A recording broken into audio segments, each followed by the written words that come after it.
আমি আমার মা এইভাবে খেজমত করেছি।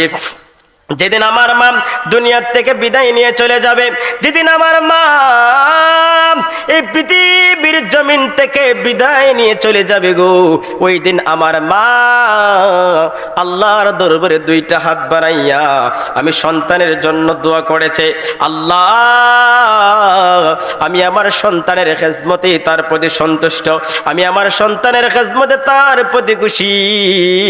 ওগো আল্লাহ, আপনিও আমার সন্তানের প্রতি খুশি হয়ে যান, আপনি আমার সন্তানের প্রতি রাজি হইয়া যান। জবান খুলে হন সুবহানাল্লাহ। এ যুবক ভাইরা, ও মুরব্বী বাবারা, গভীর মনোযোগ দিয়ে শুনো গো।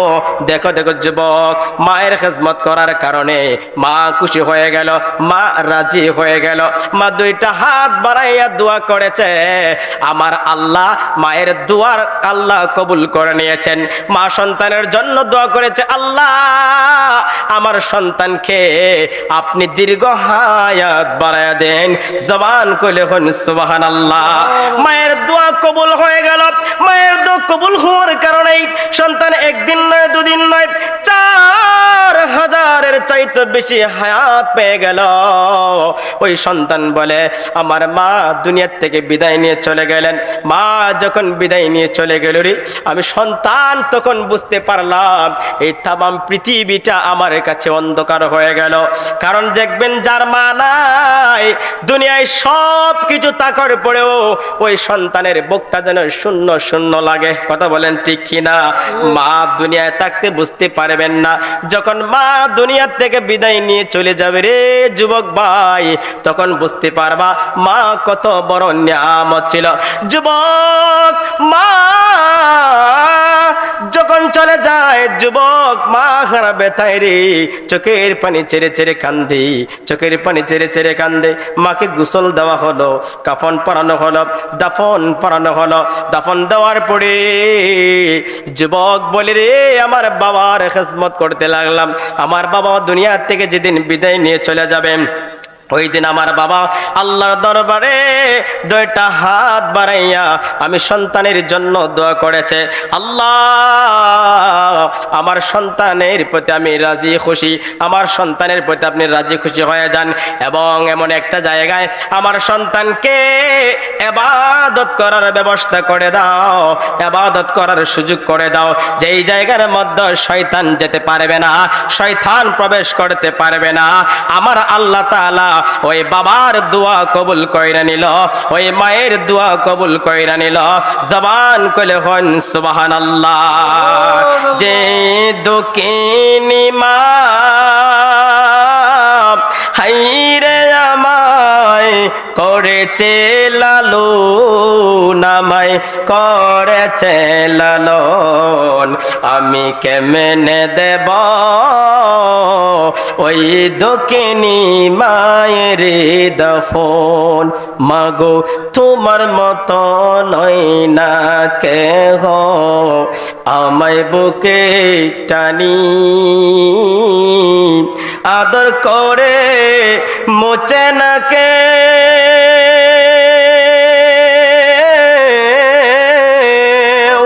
আদর করে মোচে না কেউ আমার চোখের পানি।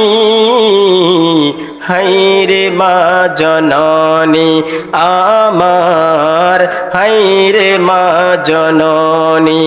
চিৎকার দিয়া বলেন না আল্লাহু আকবার। আর একটু জবান খুলে বলেন ইয়া রাসূলুল্লাহ। জগতের বন্ধুরা রে, ও মুরব্বী বাবারা, আমার যুবক ভাইরা, আমার সম্মানিত মা বোনেরা যারা শুনছো গো, আমার আল্লাহ তাআলা কত মেহেরবান, আল্লাহ তাআলা কত দয়াবান। আল্লাহ রাব্বুল আলামিন আল্লাহর কালামে কোরআনের মধ্যে বর্ণনা করেন, আল্লাহ তাআলা ঘোষণা করেন, ওয়া'বুদুল্লাহা ওয়ালা তুশরিকু বিহি শাইআ ওয়া বিল ওয়ালিদাইনি ইহসানা। চিৎকার দিয়া বলতে হবে আল্লাহু আকবার। আল্লাহ রাব্বুল আলামিন আল্লাহর কালামে কোরআনে বর্ণনা করেন, আল্লাহ, আর তোমরা আমি আল্লাহ তাআলার ইবাদত করবে, ওয়ালা তুশরিকু বিহি শাইআ, আর আমি আল্লাহর সাথে কোনো কিছুকে শরীক করবে না, ওয়া বিল ওয়ালিদাইনি ইহসানা, আর তোমরা তোমাদের মা আর বাবার সাথে সৎ ব্যবহার করবে, ভালো আচরণ করবে। চিৎকার দিয়ে বলতে হবে সুবহানাল্লাহ। হে যুবক ভাইরা, ও মুরব্বী বাবা, গভীর মনোযোগ দিয়ে শুনো গো। আল্লাহ রাব্বুল আলামিন মা বাবা সম্পর্কে আল্লাহর কালামে কোরআনে কি বলে? আজকে অনেক যুবকরা আছে মায়ের খেদমত করতে চায় না, বাবার খেদমত করতে চায় না, মায়ের সঙ্গে ভালো আচরণ করে না, মা বাবার সঙ্গে দুর্ব্যবহার করে। আছে না নাই? আওয়াজ দিয়া বলেন আছে না নাই? এই তেগুরিয়ার জমিনেও এমন কিছু কিছু যুবক আছে যে যুবকরা মায়ের সঙ্গে ভালোভাবে কথা বলতে পারে না, বাবার সঙ্গে ভালোভাবে কথা বলতে পারে না, কর্কশ ভাষায় কথা বলে, কট্টর ভাষায় কথা বলে। কিন্তু আল্লাহ রাব্বুল আলামিন বলেন ওয়া বিল ওয়ালিদাইনি ইহসানা। আল্লাহ তাআলা বলেন, ও যুবক, ও সন্তানেরা, শোনো শোনো, আমি আল্লাহ তোমাদেরকে জানায়া দিলাম, আমি আল্লাহ তোমাদেরকে ঘোষণা করে দিলাম, তোমাদের যাদের মা বাবা বেঁচে রয়েছে ওই মা আর বাবার সঙ্গে কেমন আচরণ করবে, মার সঙ্গে কেমন ভাবে কথা বলবে, বাবার সঙ্গে কেমন ভাবে কথা বলবে। আল্লাহ জানায় দেয়, সন্তানেরা রে, তোমরা তোমাদের মা আর বাবার সঙ্গে ভালো আচরণ করো, সৎ ব্যবহার করো। চিৎকার দিয়া বলেন না সুবহানাল্লাহ। ইকুটা কমাই দিল, ইকুটা একটু কমাই দাও। দেখেন সম্মানিত হাজিরিন, আল্লাহ রাব্বুল আলামিন বলতেছেন মায়ের সঙ্গে ভালো ব্যবহার করতে হবে, বাবার সঙ্গে ভালো ব্যবহার করতে হবে। এখন ওই মা বাবা কেমন জিনিস জানেননি, কেন মায়ের সঙ্গে ভালো ব্যবহার করবেন, বাবার সঙ্গে ভালো ব্যবহার করবেন? হাদিস শরীফের মধ্যে এসেছে, আল্লাহর নবীর খেদমতে একজন সাহাবী এসে আরজ করলো, ইয়া রাসূলুল্লাহ, ইয়া হাবিবাল্লাহ, মান করাবতুকা হাউলা ইল্লাযিনা ওয়াজাবাত আলাইনা। আল্লাহ তাআলার দরবারে, আল্লাহর নবীর দরবারে আল্লাহর নবীর খেদমতে আরজ করলো, ইয়া রাসূলুল্লাহ, ইয়া হাবিবাল্লাহ, নবী গো, আইয়ুল আমালি আহাব্বু ইলাল্লাহি তাআলা। ইয়া রাসূলুল্লাহ, নবী গো, ও মায়ার নবীজি, আইয়ুল আমালি আহাব্বু ইলাল্লাহি তাআলা, ও নবী, আল্লাহ তাআলার কাছে কোন কোন আমল উত্তম রয়েছে, আল্লাহ তাআলার কাছে কি আমল উত্তম রয়েছে? আল্লাহর হাবিব জবাব দিলেন, সাহাবীরে, ও সাহাবী শুনো শোনো, আল্লাহ তাআলার কাছে তিনটা আমল উত্তম। সাহাবী বলে, ইয়া রাসূলুল্লাহ, এই তিনটা আমল কি কি জানতে চাই? আল্লাহর নবী বলে, সাহাবীরে, এক নাম্বার হলো as-সালাতু লিওয়াক্তিহা, সময় মতো নামাজ আদায় করা। জবান খুলে বলেন না সুবহানাল্লাহ। সুবহানাল্লাহ। এক নাম্বার হচ্ছে সময় মতো, ওয়াক্ত মতো নামাজ আদায় করা। নবীর খেদমতে যখন সাহাবী প্রশ্ন করেছে, ইয়া রাসূলুল্লাহ, নবী গো, ও মায়ার নবীজি, আমি জানতে চাই আল্লাহ রাব্বুল আলামিনের কাছে কি কি আমল উত্তম রয়েছে। আল্লাহর হাবিব জবাব দিলেন, সাহাবীরে, ও সাহাবী শুনো শোনো, এক নাম্বার উত্তম আমল হলো রে as-সালাতু লিওয়াক্তিহা, সময় মতো নামাজ আদায় করা। সাহাবী আবার প্রশ্ন করলো, কুলতু ইয়া রাসূলুল্লাহ আইয়ুল আমালি, ও নবী গো, এরপর কোনটি? আল্লাহর হাবিব জানায় দেয়, সাহাবীরে, দুই নম্বরে উত্তম আমল হলো ক্বালা বিররুল ওয়ালিদাইন, মা আর বাবার সাথে ভালো আচরণ করা, মা আর বাবার সাথে উত্তম আচরণ করা, সৎ ব্যবহার করা, ভদ্র ভাষায় কথা বলা, নম্রতার সহিত কথা বলা। জবান খুলে বলতে হবে সুবহানাল্লাহ। যখন আল্লাহ তাআলা আপনার আমল নামায় একটা কবুল হজের সওয়াব দান করে দিব, সাহাবায়ে কেরাম প্রশ্ন করলো, ইয়া রাসূলুল্লাহ, ইয়া হাবিবাল্লাহ, নবী গো, ও মায়ার নবীজি, কোন মানুষ যদি বারবার তাকায়, আল্লাহর হাবিব ডাক দেয়, কয়, সাহাবীরা শুনো শোনো, বারবার করো, কোন সন্তান যদি দৈনিক 100 বারও মা বাবার দিকে নেক নজরে তাকায়, আল্লাহ তাআলা ওই সন্তানের আমল নামার মধ্যে 100টা কবুল হজের সওয়াব দান কইরা দিব।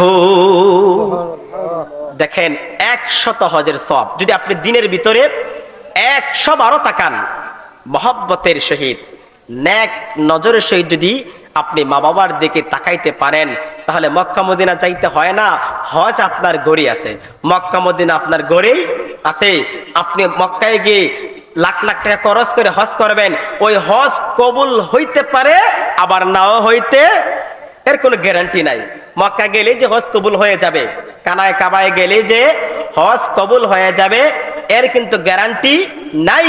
কিন্তু নবী করিম সাল্লাল্লাহু আলাইহি ওয়াসাল্লাম গ্যারান্টি সহ ওয়ারেন্টি দিয়ে নবী বলেছেন, কোন সন্তান যদি মা বাবার দিকে নেক নজরে তাকায়, আল্লাহ তাআলা ওই সন্তানের আমল নামার মধ্যে যতবার তাকাবে ততই হজের সওয়াব, যতবার তাকাবে ততই হজের সওয়াব। 100 বার তাকালে 100টি হজের সওয়াব দান কইরা দিব কে? চিল্লায়া বলেন নামটা খেয়ে, আওয়াজ দেবেন তিনার নামটা খেয়ে। সেই মা বাবার খেদমত করা দরকার আছে না নাই? এখন বর্তমান ডিজিটাল যুগ, স্মার্ট যুগ, যে যুগের মধ্যে সন্তানরা এমন স্মার্ট হইছে, এমন ডিজিটাল হইছে, মার আর মা হয় না, মার হয় মম। কথা বল ঠিক না বেটে? মার আর মা হয় না, কিতা হয়? মম। মম চিনুন নি আপনারা? হ্যাঁ, মম। বাবারা হয় ড্যাড। কি কয়? ডেটই কয়, বুঝিনি আপনারা? বাবারা কি কয়? ড্যাড। ড্যাড কি তারা বুঝিনি আপনারা? যখন মানুষ মরিয়া যায় এটা ডেড বডি, এটা কি হয় আপনারা বুঝছেন নি? মানুষ যখন মরিয়া যায়, মরে যাওয়ার পরে ওই দেহটারে বলে ডেড বডি, মানে এটা শেষ, এটার আর কোনো দাম নাই। তো আজকের যুবকরা এমন স্মার্ট হয়েছে, এমন ডিজিটাল হয়েছে, মারে বলে মম, বাপরে বলে কি? ড্যাড। কিন্তু দেখেন আব্বা বাবা কত একটা মধুর ভাষা, মা আম্মা কত একটা মধুর ভাষা। দেখেন আপনি যখন রাস্তা দিয়ে হাঁটেন, হাঁটার পরে যখন হুশ থাকান অথবা ফিসিল কেউ যখন পড়ে যান, তখন সর্বপ্রথমে কিন্তু আপনার জবান দিয়ে বাইরে ও মা গো, হন ঠিক না বেটি? না আর কোনো কিছু বাইরে হয় না, বাইরে ও প্রিয়া গো। হ্যাঁ, আজকের যুবকরা মুখে প্রিয়াই বেরিতে পারে, মার নাম বাইরে হয়। কিন্তু মা হচ্ছে অনেক সম্মানী ব্যক্তি, বাবা হচ্ছে অনেক সম্মানী ব্যক্তি। সেই মায়ের খেদমত করতে হবে, বাবার খেদমত করতে হবে। এখন যার মা নাই, যার বাবা নাই, সে কি করবে? যার মা নাই, যার বাবা নাই, সে কি করবে? দেখেন মা বাবা কিন্তু অনেক বড় একটা নিয়ামতের জিনিস। যার মা নাই বাবা নাই, আল্লাহ তাকেও নৈরাশ করে নাই। আল্লাহ তাআলা কুরআন কারীমে জানিয়ে দিয়েছেন, ওয়াকুর রাব্বিরহামহুমা কামা রাব্বায়ানি সাগীরা। একটা চমৎকার মা বাবার জন্য দোয়া। যাদের মা নাই, যাদের বাবা নাই, আপনি মায়ের কবরস্থানে চলে যান। ভাই বাবা, আপনাদের অনুরোধ করে বলি, আপনাদের যাদের মা নাই, যাদের বাবা নাই, যেই মা অন্ধকারময় কবরে শুয়ে রয়েছেন, যেই বাবা 3.5 হাত মাটির ঘরে একা একা শুয়ে রয়েছেন, ওই বাবার কবরস্থানের পাশে চলে যান। বাবার কবরের পাশে দাঁড়াইয়া আপনি 2টা হাত বাড়াইয়া আল্লাহর দরবারে দোয়া করেন, রব্বিরহামহুমা কামা রাব্বায়ানি সগীরা। আপনি যখন সন্তান 2টা হাত বাড়ায়া আপনার মার জন্য, আপনার বাবার জন্য দোয়া করবেন, সঙ্গে সঙ্গে আপনার দোয়া আল্লাহ কবুল কইরা নিবে। সুবহানাল্লাহ। কিন্তু আজকে কতদিন হয়ে গিয়েছে, আজকে কতদিন হয়ে গিয়েছে এই মধ্য তিগুরিয়ায় কবরস্থান আছে না নাই? একদিন কি ওই কবরস্থানের পাশে দাঁড়াইয়া মার কথা বাবার কথা স্মরণ করছি? বছরে একবার মনে হয়, আমাদের বছরে একবার মনে হয়। ওই দিনটা কোন দিন? ওই দিনটা হচ্ছে 2টা ঈদের দিন। 2টা কথা ঠিক না বেটি? ঈদের দিন হইলে মা বাবার কথা একটু মনে হয়, হুজুরে কই হুজুর একটু দোয়া করুন, হুজুরে কই একটু দোয়া করুন। কিন্তু হুজুরে তো দোয়া করাইলেন, এই দোয়া কবুল হইব কি হইতো না এটার তো সন্দেহ আছে। কিন্তু আপনি যদি নিজে মার কবরস্থানের পাশে দাঁড়াইয়া আপনি নিজে যদি দোয়া করেন, ওই দোয়াটা ডাইরেক্টলি আল্লাহর দরবারে কবুল হয়ে যাবে। ওইটা তুমি আপনি পয়সা দিয়ে দোয়া করাইন, টাকা দিয়া দোয়া করাইন, কিন্তু আপনি নিজে যখন দোয়া করবেন ওই দোয়াটা কি হয়ে যাবে? আল্লাহর দরবারে কবুল হয়ে যাবে। এজন্য আল্লাহ রাব্বুল আলামিন বলেছেন, ওয়াবিল ওয়ালিদাইনি ইহসানা। সন্তান যাদের মা বাবা এখনো বেঁচে আছে, তুমি সেই মা বাবার সঙ্গে ভালো ব্যবহার করো, ভালো আচরণ করো। তো আমরা তো এতক্ষণ দীর্ঘক্ষণ শুনেছি যে মার সঙ্গে যারা খারাপ আচরণ করবে, বদ আচরণ করবে, তাদের জন্য কি শাস্তি রয়েছে, ভয়ানক শাস্তি রয়েছে। এবার আমরা আরেকটা ঘটনা শুনি যে মার খেজমত করলে, বাবার খেজমত করলে কি ফায়দা আছে, জানা দরকার আছে না নাই? দুঃখ তো শুনছেন, কষ্ট শুনছেন, শাস্তি শুনছেন যে কি হবে মার সঙ্গে বেয়াদবি করলে, বাবার সঙ্গে বেয়াদবি করলে। আর যার মা বাবা বেঁচে রয়েছে, ওই মার সঙ্গে বাবার সঙ্গে যারা ভালো আচরণ করবে, তাদের খেজমত যারা করবে, তাদের জন্য কি পুরস্কার রয়েছে, গভীর মনোযোগ দিয়ে শুনুন। আল্লাহর নবী হযরত সুলাইমান নবিয়্যিনা আলাইহিস সালাতু ওয়াস সালাম, তিনি এমন একজন নবী ছিলেন যিনি পশু পাখি জীব জানোয়ারের কথা তিনি বুঝতে পারতেন। মাটির ভিতরে ছোট্ট একটা প্রাণী, যে প্রাণীটার নাম হচ্ছে পিপিলিকা, ওই পিঁপড়ার বাসাটা পর্যন্ত হযরতে সুলাইমান নবী বুঝতে পারতেন। আল্লাহ তাআলা হযরতে সুলাইমান নবীর উপর ওহী নাজিল করলেন। আল্লাহ জানায় দিলেন, ও বন্ধু সুলাইমান, ও বন্ধু সুলাইমান, যাও রে যাও, অমুক সাগরের মধ্যে চলে যাও। ওই সাগরের মধ্যে যাইয়া আমি আল্লাহ তাআলার কুদরতের কিছু নিদর্শন দেখে আসো। আল্লাহর নবী সুলাইমান আলাইহিস সালাম উজির নাজিরদেরকে নিয়ে, জিন দেও দানবদেরকে নিয়ে আল্লাহর নবী সুলাইমান আলাইহিস সালাম তিনি তীরের মধ্যে চলে গেলেন, সাগরের পারে চলে গেলেন। চতুর্দিক দিয়ে তাকায়া তাকায়া দেখলেন আল্লাহ পাকের তেমন কোনো কুদরতের নিদর্শন দেখা যায় না, কোনো কিছুই দেখতে পায় না। আবার সুলাইমান নবীর সঙ্গে যে শক্তিশালী জিন ছিল, ওই জিনদের মধ্য থেকে একটা শক্তিশালী জিনকে তিনি হুকুম করলেন, ওরে জিন, তুমি পানির মধ্যে ডুব দাও। পানির মধ্যে ডুব দিয়া দেখো রে, ওই পানির তলদেশে আল্লাহ পাকের কুদরতের কি নিদর্শন রয়েছে। আল্লাহ যখন তিনি হুকুম দিলেন, হুকুম দেওয়ার সঙ্গে সঙ্গে বিরাট দেহের অধিকারী, প্রচুর শক্তির অধিকারী একটা জিন পানির মধ্যে ডুব দিয়েছে, পানির ভিতরে চলে গেল। যেতে যেতে বহু গভীরে চলে গেল, কিন্তু পানির তলে দেশে মাটির কাছে পৌঁছতে পারে নাই। আল্লাহ রাব্বুল আলামিনের তেমন কোন কুদরতের নিদর্শন তিনি দেখতে পেলেন না।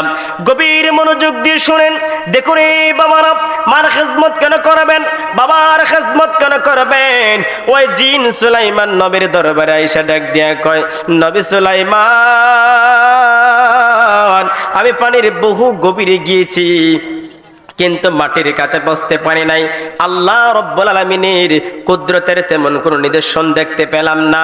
প্রথম জিন বেরত হয়ে গেল, তিনি আরেকটা জিনকে হুকুম করলেন। প্রথম জিনের চাইতো ওই জিনটা ছিল আরো বেশি শক্তিশালী, আরো বিরাট দেহের অধিকারী। ওই জিনও পানির মধ্যে ডুব দিল। ডুব দিয়ে যেতে যেতে বহু গভীর চলে গেল গো, যেতে যেতে বহু গভীরে গেল, মাটির কাছে বসতে পারে নাই। আল্লাহ পাকের কুদরতের কিছু নিদর্শন দেখতে পেল না। সে সুলাইমান নবীর দরবারে আয়েশা ডাক দিয়ে কয়, নবী সুলাইমান, ওগো নবী সুলাইমান, আমি প্রথম জিনের চাইতো দ্বিগুণ গভীরে গিয়েছি, কিন্তু মাটির কাছে বসতে পারলাম না, আমি তেমন কিছুই দেখতে পেলাম না। এবার সুলাইমান নবীর কাছে জিন ব্যর্থ হয়ে গেল, জিন ব্যর্থ হয়ে গেল। এবার সুলাইমান আলাইহিস সালামের চাচাতো ভাই, ওনার আপন উজির, জিনার নাম ছিল আসিফ বিন বারখিয়া রাহমাতুল্লাহি তাআলা আলাইহি, যিনি ছিলেন আল্লাহওয়ালা সালিহিন বান্দা। ওই আসিফ বিন বারখিয়াকে একটা ডাক দিয়ে কয়, রে আসিফ, জিন ব্যর্থ হয়ে গেল, এবার তুমি পানির মধ্যে ডুব দাও। ওই জিন পানির ভিতরে ডুব দিল, ওই মানুষটা পানির ভিতরে ডুব দিল। আসিফ বিন বারখিয়া তিনি পানির মধ্যে যখন ডুব দিলেন, ডুব দেওয়ার সঙ্গে সঙ্গে অল্প কিছুক্ষণের ভিতরে তিনি পানির তলদেশে মাটির কাছে পৌঁছে গেলেন। জবান কইলে হন সুবহানাল্লাহ। জিন ব্যর্থ, জিনের কিন্তু শক্তি কম না বেশি? জিন যদি এখান থেকে আপনার উপর মারে, এই যে তেগুরিয়ার নদী আছে, নদীর পারে না ফালাই দিব, কথা ঠিক না বেটি? কিন্তু জিন যাইতে পারছে না। কিন্তু আল্লাহ ওয়ালা সালেহিন জিনের চাইতে আল্লাহর ওলিদের কিন্তু ক্ষমতা বেশি, আছে না নাই? ওলিদের ক্ষমতা আছে না নাই?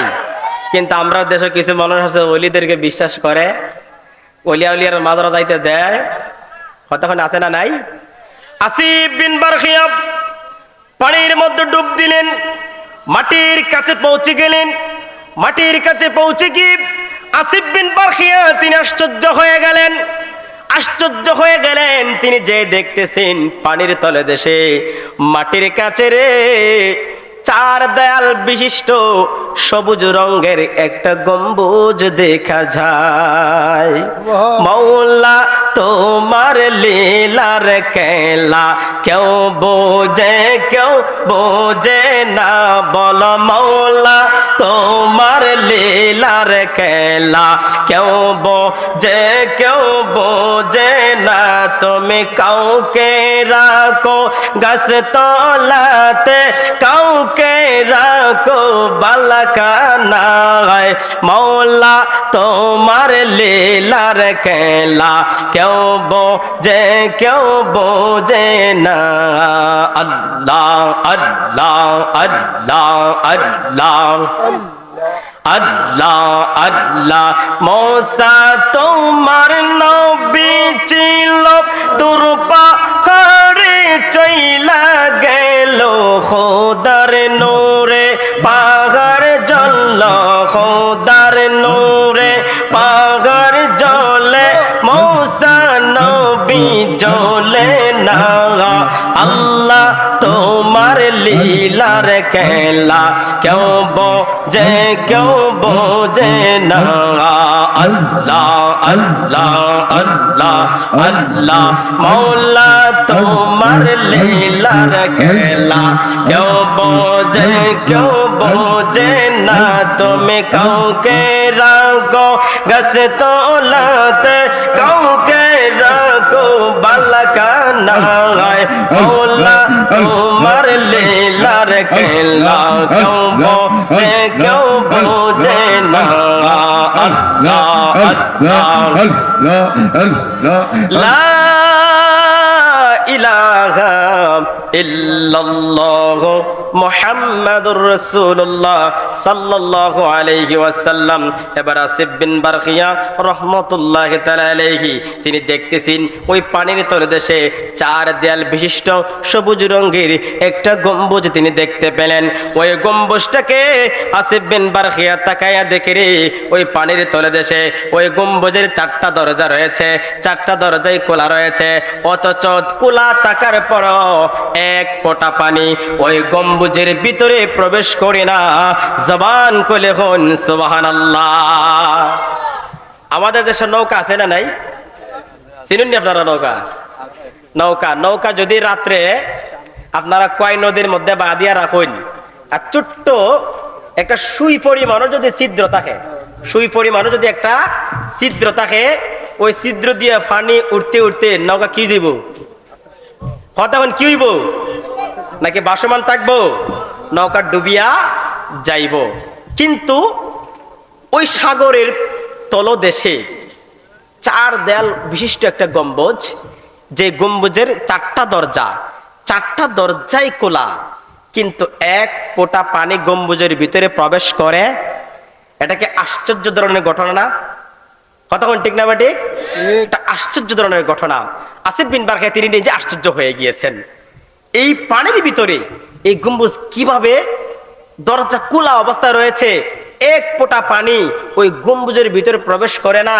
এবং তিনি তাকায়া দেখে ওই গম্বুজের ভিতরে সুদর্শন একটা যুবক আল্লাহর ইবাদতে মশগুল রয়েছে। পানির ভিতরে, পানির তলে দেশে গম্বুজের ভিতরে যুবক ইবাদত করে।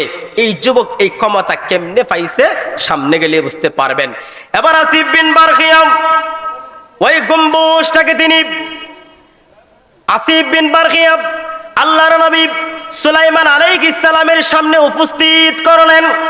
সুলাইমান নবীর সামনে উপস্থিত করার পরে সুলাইমান নবী তাকাইয়া দেখে রে ওই গম্বুজের ভিতরে একটা যুবক ইবাদত করে। ওই যুবককে সালাম দিলেন, যুবক সালামের উত্তর দিলেন। যুবককে জিজ্ঞাসা করলেন, যুবক রে, ও যুবক, আমি জানতে চাই এই গম্বুজের ভিতরে তুমি কতদিন ধরে রয়েছ? এই গম্বুজের ভিতরে তুমি কতদিন ধরে রয়েছ? ওই যুবক বলে, আমি বলতে পারবো না এই গম্বুজের ভিতরে আমি কতদিন রয়েছি, তবে এই গম্বুজের ভিতরে আমি হযরতে ইব্রাহিম আলাইহিস সালামের যুগে এসেছিলাম। জবান খুলে বলেন সুবহানাল্লাহ। এবার সুলাইমান নবী হিসাব করে দেখলো গো, ওই গম্বুজের ভিতরে ওই যুবকের 4000 বছর হয়ে গিয়েছে। 4000 বছর। আজকে আমাদের যখন 30 বছর, 40 বছর, 50 বছর হয়ে যায়, আমাদের মাথার চুলগুলি আস্তে আস্তে সাদা হয়ে যায়। কথা বলেন ঠিক কিনা? 60-70 বছর হয়ে গেলে মাথার চুলগুলি একেবারে সাদা হয়ে যায়। কিন্তু সুলাইমান নবী তাকাইয়া দেখে রে, ওই যুবক ওই গম্বুজের ভিতরে 4000 বছর ধরে রয়েছে, কিন্তু তার মাথার একটা চুল সাদা হয় নাই, সে বৃদ্ধ হয় নাই, যুবক রয়েছে। ওই যুবককে বলে, যুবক রে, এই মর্যাদা তুমি কেমন করে অর্জন করলে? 4000 বছর ধরে গম্বুজের ভিতরে ইবাদত করলে, এই ক্ষমতা এই মর্যাদা তুমি কেমন করে পেয়েছো? যুবক একটা ডাক দিয়ে কয়, নবী গো, ও নবী সুলাইমান, আমি যখন পৃথিবীতে ছিলাম, পৃথিবীতে থাকাকালীন সময়ে আমার মা ছিল, আমার বাবা ছিল, আমার মা ছিল অন্ধ, আমার বাবা ছিল পঙ্গু, আমার মা ছিল অন্ধ, আমার বাবা ছিল পঙ্গু। আমি আমার ওই মা আর বাবার একদিন নয়, দুদিন নয়, দীর্ঘ 70 বছর পর্যন্ত আমি আমার মা আর বাবার খেদমত করেছি। জবান কইলে সুবহানাল্লাহ। আজকের যুবকেরা, মা যদি অসুস্থ হয়ে বিছানায় পড়িয়া থাকে, একদিন, 2 দিন, 3 দিন, 4 দিন, 5 দিন যখন চলে যায়, তখন সন্তান বিরক্ত হয়ে যায়। কথা বলেন ঠিক কিনা? কিন্তু যুবক বলে, নবী গো, নবী গো, একদিন নয়, 2 দিন নয়, দীর্ঘ 70 বছর ধরে আমি আমার অন্ধ মা, পঙ্গু বাবার 70 বছর পর্যন্ত তাদের খেদমত করেছি, তাদের খেদমত করেছি। ওগো নবী সুলাইমান, আমি আমার মা এইভাবে খেদমত করেছি। যেদিন আমার মা দুনিয়ার থেকে বিদায় নিয়ে চলে যাবে, যেদিন আমার মা এই পৃথিবীর জমিন থেকে বিদায় নিয়ে চলে যাবে গো, ওই দিন আমার মা আল্লাহর দরবারে 2টা হাত বাড়াইয়া আমি সন্তানের জন্য দোয়া করেছে, আল্লাহ, আমি আমার সন্তানের খেদমতে তার প্রতি সন্তুষ্ট, আমি আমার সন্তানের খেদমতে তার প্রতি খুশি। ওগো আল্লাহ, আপনিও আমার সন্তানের প্রতি খুশি হয়ে যান, আপনি আমার সন্তানের প্রতি রাজি হইয়া যান। জবান কইলে হন সুবহানাল্লাহ। এ যুবক ভাইরা, ও মুরব্বী বাবারা, গভীর মনোযোগ দিয়ে শুনো গো। দেখো দেখো যুবক, মায়ের খেদমত করার কারণে মা খুশি হয়ে গেল, মা রাজি হয়ে গেল, মা 2টা হাত বাড়াইয়া দোয়া করেছে। আমার আল্লাহ মায়ের দোয়ার আল্লাহ কবুল করে নিয়েছেন। মা সন্তানের জন্য দোয়া করেছে, আল্লাহ, আমার সন্তানকে আপনি দীর্ঘ হায়াত বাড়ায়া দেন। জবান কইলে হন সুবহানাল্লাহ। মায়ের দোয়া কবুল হয়ে গেল। মায়ের দোয়া কবুল হওয়ার কারণে সন্তান একদিন নয়, 2 দিন নয়, 4000-এর চাইতে বেশি হায়াত পেয়ে গেল। ওই সন্তান বলে, আমার মা দুনিয়ার থেকে বিদায় নিয়ে চলে গেলেন। মা যখন বিদায় নিয়ে চলে গেল রে, আমি সন্তান তখন বুঝতে পারলাম এই তামাম পৃথিবীটা আমার কাছে অন্ধকার হয়ে গেল। কারণ দেখবেন, যার মা নাই, দুনিয়ায় সব কিছু থাকার পরেও ওই সন্তানের বুকটা যেন শূন্য শূন্য লাগে। কথা বলেন ঠিক কিনা? মা দুনিয়ায় থাকতে বুঝতে পারবেন না, যখন মা দুনিয়ার থেকে বিদায় নিয়ে চলে যাবে রে যুবক ভাই, তখন বুঝতে পারবা মা কত বড় নিয়ামত ছিল। যুবক, মা যখন চলে যায়, যুবক মা হারাবে তাই রে, চোখের পানি ছেড়ে ছেড়ে কান্দে, চোখের পানি ছেড়ে ছেড়ে কান্দে। মাকে গোসল দেওয়া হলো, কাফন পরানো হলো, দাফন পরানো হলো। দাফন দেওয়ার পরে যুবক বলে, রে আমার বাবার খেদমত করতে লাগলাম।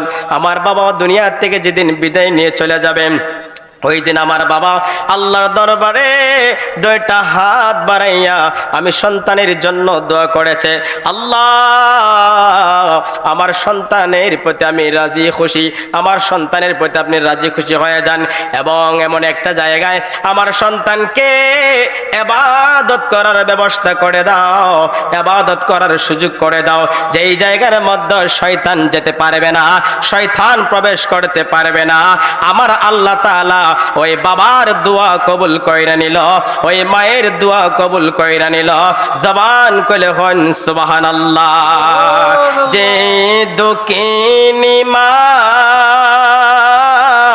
হাইরে আমায় করেছে লালন, আমায় করেছে লালন, আমি কেমনে দেব ওই দক্ষিণী মায়ের দফন। মাগো তোমার মতো নয় না কেহ, আমায় বুকে টানি আদর করে মোচে না কে,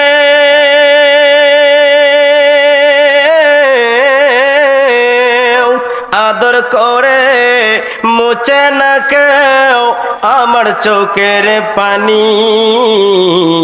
হাইরে মা জননী আমার, হাইরে মা জননী। চিৎকার দিয়া বলেন না আল্লাহু আকবার।